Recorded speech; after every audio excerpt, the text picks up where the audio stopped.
इस मसीह के नाम में आप सबको जय मसीह की आए हम निकालेंगे। यशायाह की किताब 49 अध्याय उसका 7 पद यहाँ इस प्रकार से लिखा है, जो मनुष्यों से तुच्छ जाना जाता, जिससे जातियों को घृणा है और जो अपराधियों का दास है, उससे इसराइल का छुड़ाने वाला और उसका पवित्र अर्थात यहोवा यूँ कहता है, राजा उसे देखकर खड़े हो जाएंगे और हाकिम दंडवत करेंगे। यह यहोवा के निमित्त होगा जो सच्चा और इसराइल का पवित्र है और जिसने तुझे चुन लिया है। आप जो यहाँ देखते हैं परमेश्वर का वचन कहता है, जो मनुष्यों से तुच्छ जाना जाता, जिससे जातियों को घृणा है और जो अपराधियों का दास है, उसे जो है क्या होंगे, राजा देख करके उठ खड़े होंगे। तो जय प्रिय, आज परमेश्वर हमारे जीवन को जो है इस योग्य बनाना चाहता है जो औरों के लिए क्या हो, आश्चर्य का कारण ठहरे। हम देखते हैं यीशु मसीह ने जो है किस प्रकार से जो है लोगों के मध्य में जो है आश्चर्य कर्म किया, और उस बात को देख करके जो शास्त्री फरीसी लोग थे, या जो कह सकते हैं याजक या महायाजक लोग थे, इन लोग जो है आश्चर्यचकित थे और जो है उससे जो है पूछा करते थे कि तुझको यह अधिकार कहाँ से मिला। तो इस तरह से देखते हैं यीशु मसीह एक साधारण व्यक्ति के रूप में संसार में आए थे, एक जो है बढ़ई के रूप में संसार में काम किए।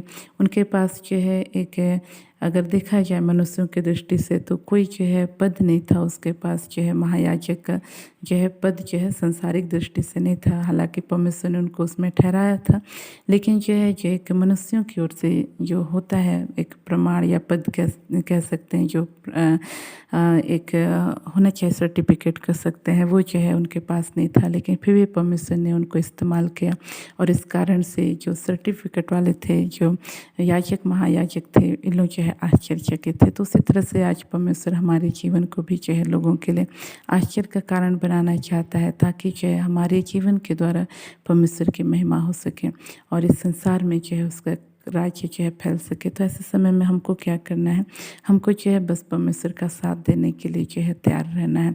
हम देखते हैं परमेश्वर जो है इसराइलियों को छुड़ाने के लिए मूसा को जब भेजना चाहा, तब उसने जो है इनकार किया। उसने अपनी कमजोरियों की ओर जो है देखा, उसने जो है अपने जो बोलने में वह निपुण नहीं होकर के कहने लगा।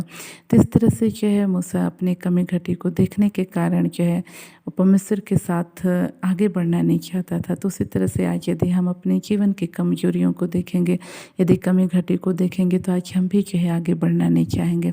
इसलिए आज हमको क्या करना है, हमको अपने ताकत या अपने सामर्थ्य की ओर देखने की ज़रूरत नहीं है। हम क्या कर सकते हैं क्या नहीं कर सकते उनकी ओर देखने की ज़रूरत नहीं है, लेकिन हमको सिर्फ परमेश्वर की ओर देखने की ज़रूरत है और इस बात को जानना है कि जो मुझे सामर्थ्य देता है उसमें मैं सब कुछ कर सकता हूँ। तो आज यह प्रिय, हमको चाहिए कि हम परमेश्वर पर भरोसा रखें और उसके कार्य के लिए आगे बढ़ते जाएं। तीन वचनों के द्वारा परमेश्वर हम सबको आशीष दे। आइए हम अपनी आंखों को बंद करेंगे, छोटा सा प्रार्थना करेंगे।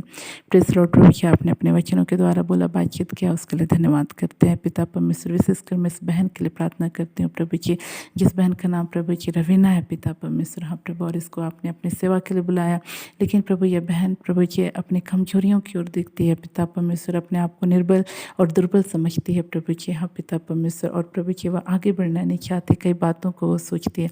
प्रभु इस बहन की तो सहायता कर प्रभु, अपनी दुर्बलताओं निर्बलताओं की ओर नहीं लेकिन पिता परमेश्वर आपके प्रभु जी सामर्थ्य की ओर देखने पाए, आपकी ओर देखने पाए, और जिस कार्य के लिए प्रभु जी आप इस बहन को अगुवाई कर रहे हो उसके लिए आगे बढ़ने पाए। इस वक्त मैं प्रार्थना करती हूँ उन तमाम भाई बहनों के लिए पिता परमेश्वर, जिसको आप प्रभु जी हालेलुया प्रभु आगे बढ़ने के लिए प्रभु प्रोत्साहित कर रहे हैं प्रभु जी। हाँ प्रभु जी, लेकिन पिता परमेश्वर हालेलुया प्रभु जी आगे बढ़ना नहीं चाहते हैं प्रभु जी, क्योंकि इनके जीवन में प्रभु कई ऐसी कमजोरियाँ हैं जिसके कारण ये प्रभु जी अपने आप को बहुत कमजोर समझते हैं। प्रभु ऐसे भाई बहनों की आप सहायता कीजिए, अपनी योग्यताओं की ओर नहीं प्रभु, लेकिन आपकी ओर देख करके प्रभु उन कार्यों के लिए प्रभु आगे बढ़ सके जिसको करने के लिए आपने इन्हें चुना है और इनकी अगुवाई कर रहे हैं। इस वक्त प्रभु मैं प्रार्थना करती हूँ तमाम भाई बहनों के लिए जो नाना प्रकार के रोगों से ग्रस्त है प्रभु। विशेषकर मैं प्रार्थना करती इस बहन के लिए जिसके शरीर में पिता परमेश्वर हाँ प्रभु भयंकर प्रभु जी हाँ प्रभु खुजली होता है प्रभु जी, और इतना ज़्यादा खुजलाती है प्रभु जी बहन कि उस प्रभु इनके प्रभु जी शरीर में प्रभु जी कई बार प्रभु घाव भी हो जाता है पिता। और प्रभु जी इस बहन बहन के जीवन को मैं आपके हाथ में देती हूँ, और जिस भी एलर्जी के कारण प्रभु जी हो रहा है प्रभु, अब प्रभु ये कुछ प्रभु जी भोज्य पदार्थ है प्रभु, जिसके कारण प्रभु जिसको खाने के कारण प्रभु इनके शरीर में इस तरह की एलर्जी प्रभु जी उत्पन्न होती है प्रभु यीशु के नाम से प्रभु। इसी वक्त सारी एलर्जी को लाने वाले अंधकार की ताकतों को, इसी वक्त तमाम दुष्ट आत्माओं को जिस बहन के शरीर में इस एलर्जी को लेके आते हैं, यीशु के नाम से आगे हुक्म देते हो, इस बहन के जीवन को छोड़ के यीशु के नाम से इसी वक्त जाती रहने पाए, और ये बहन पूरी रीति से प्रभु सिर से लेकर पैर तक यीशु के नाम से आच्छादित होने पाए। ऐसा है, और इसके लिए धन्यवाद, प्रार्थना सुना, धन्यवाद। इन प्रार्थनाओं को यीशु के नाम मांगते हैं, आमीन। आप सबको जय मसीह की।